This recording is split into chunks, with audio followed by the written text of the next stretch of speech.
En este video vamos a aprender qué son y cómo funcionan las cotas en el dibujo de croquis en el programa de SolidWorks. Las cotas son básicamente referencias numéricas de medida que podemos utilizar para poder darle ciertas medidas a las entidades que tengamos para dibujar nuestros croquis. Para poder crear estas cotas tenemos que buscar el comando que nos permite hacerlo. Para ello vamos a ir a la pestaña de croquis y aquí en la barra de comandos de esta pestaña vamos a encontrar un icono de comando que se llama cota inteligente. En la parte de abajo este comando tiene una pestaña que nos despliega una ventana que contiene otros tipos de cota que también podemos utilizar según las características de la entidad que nosotros queramos dimensionar. La primera de ellas que vamos a ocupar es la cota inteligente. La cota inteligente lleva su nombre porque es, por decirlo así, una especie de mezcla entre la cota horizontal y la cota vertical. La cota inteligente es una cota bastante práctica ya que nos permite pues crear ciertas cotas de medida en diferentes tipos de entidades sin importar sus posiciones. Por ejemplo, si yo quisiera acotar esta entidad horizontal, lo puedo hacer únicamente seleccionándola con el cursor y clicando sobre la entidad. De esa manera aparece el valor de la cota y para poderlo modificar únicamente hay que dar de nuevo otro clic. Una vez que hayamos dado clic nos aparece una ventana de modificar con un cuadro de diálogo en la parte de abajo donde podemos reemplazar el valor de la cota de manera manual con el teclado numérico. También lo podemos hacer con estas pestañas que van a ir incrementando de manera gradual el valor de 10 en 10. Por ejemplo, yo quiero que esta entidad mida una longitud de 80 milímetros. Lo asigno al diálogo y presionamos el botón verde de aceptar. La cota inteligente me permite no solo acotar entidades que sean horizontales, también podemos acotar entidades verticales.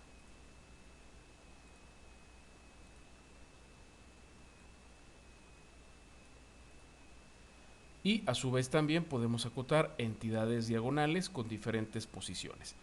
Si yo selecciono con el comando de cota inteligente activo esta entidad diagonal, como no está bloqueada con una referencia de posición ya sea horizontal o vertical, me va a permitir marcar una cota si yo roto lo que es el cursor sobre la entidad, ya sea vertical, horizontal o incluso paralela a la entidad que yo tengo seleccionada.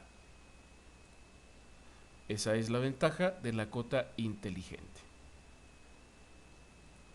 La cota horizontal, a diferencia de la cota inteligente, únicamente la podemos utilizar para crear una referencia de cota sobre entidades que permanezcan en una posición horizontal. Esto no es del todo cierto, también podemos ocupar una referencia en la línea que está de manera diagonal, solo que la cota la va a crear de igual forma bloqueada en una posición horizontal. Por ejemplo, en el rectángulo que yo tengo abajo, para poder crear una cota que sea horizontal, yo debo de seleccionar sí o sí una línea que esté en esa posición. Si yo quisiera seleccionar una línea vertical, no me va a permitir generar la cota hasta que yo seleccione otra referencia que esté ubicada de manera horizontal. Con la pura línea vertical no va a bastar. En el caso de la diagonal, como la línea diagonal no tiene una referencia que sea vertical u horizontal en realidad, lo que me va a permitir es generar una cota horizontal entre los puntos de extremos.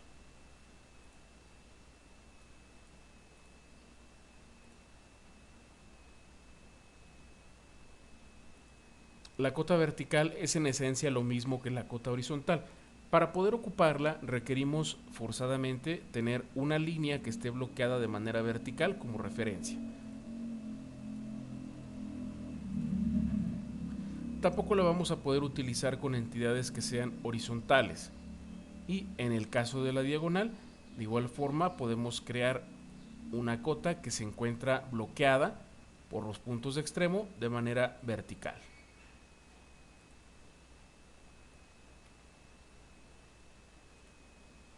La cota de coordenada. La cota de coordenada nos permite generar un valor de medida absoluto tomando como referencia un punto cero que yo puedo colocar en cualquier entidad en la zona de gráficos. Para ello me voy a auxiliar del dibujo de estos círculos que tenemos superpuestos de manera recta y el primer punto yo lo voy a colocar en esta entidad. El primer punto en la cota de coordenada va a llevar el valor de 0 y para poder medir una distancia, si yo selecciono el segundo punto, la distancia sería medida como valor absoluto del punto de referencia 0 hasta el punto que yo haya seleccionado.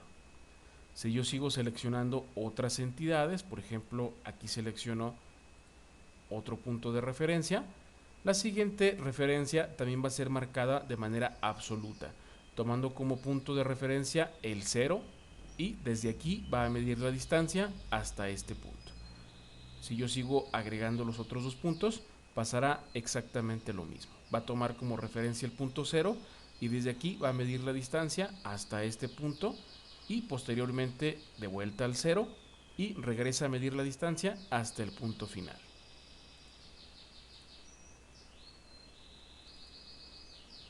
La cota de coordenada horizontal es básicamente la misma referencia que tenemos de la cota horizontal. Para poder ocuparla requerimos de manera forzada algún tipo de entidad que no tenga una referencia vertical o que sea completamente horizontal. En el caso de la cota coordenada horizontal, lo que tenemos que hacer es seleccionar alguna entidad como referencia, por ejemplo, este punto, y aquí me genera mi punto 0.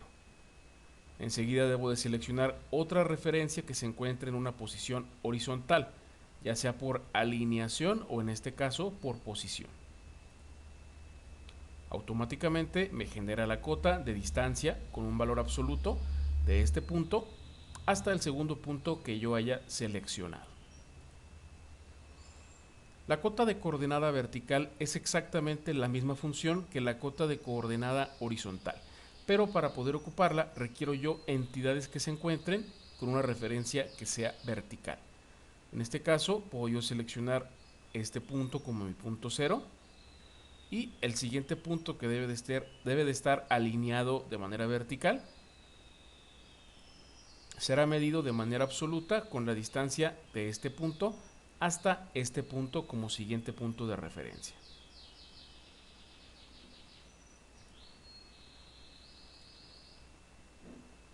Y por último tenemos la cota de longitud de trayecto.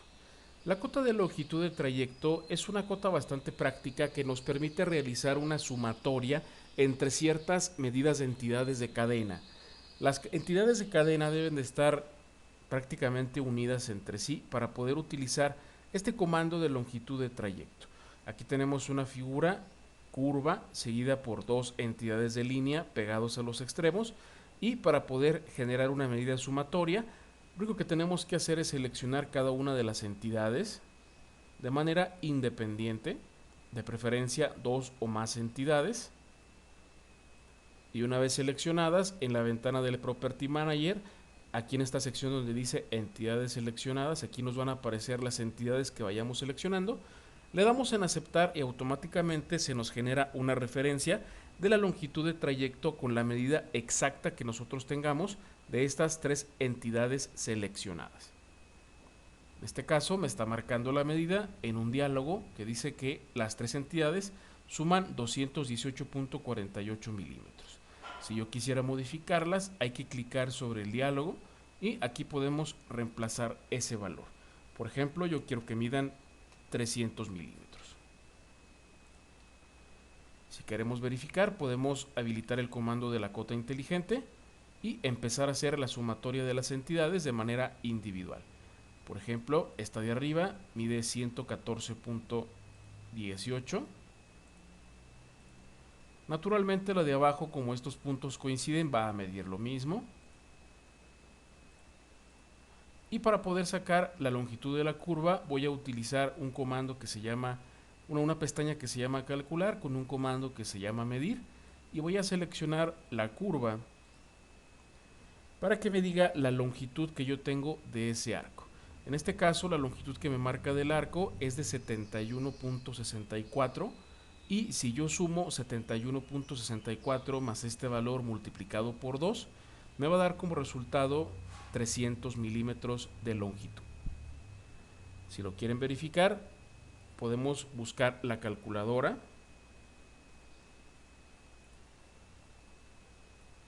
y podemos realizar la sumatoria del valor de 114.18 multiplicado por 2, y a este valor le podemos sumar el 71.64 de la longitud que tenemos en el arco.